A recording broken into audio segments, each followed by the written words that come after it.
கல்பாக்கம் அருகே கடலுக்கு சென்ற மீனவர்களின் வலையில் சுமார் 10 டன்னுக்கு மேற்பட்ட கவலை மீன்கள் பிடிபட்டதால் மீனவர்கள் மகிழ்ச்சியடைந்தனர்.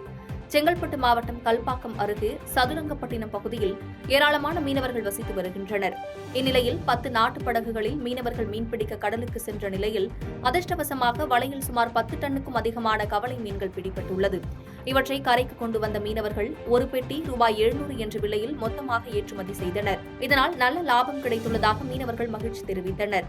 இந்த நிலையில் வங்கக்கடலில் நீரோட்டத்தில் மாற்றம் ஏற்பட்டுள்ளதால் கவலை மீன்கள் அதிக அளவில் கிடைத்துள்ளதாகவும் கடல் நீரோட்ட மாறுபாடு காரணமாக ஒரு சில நாட்களுக்கு வேறு மீன்கள் கிடைப்பது கடினம் எனவும் தெரிவித்தனர்.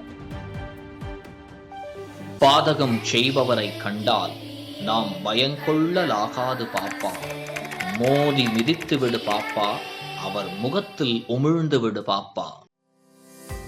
அண்மை செய்திகளை உடனுக்குடன் தெரிந்து கொள்ள இணைந்திருங்கள் இயம்நாடு தொலைக்காட்சியுடன்.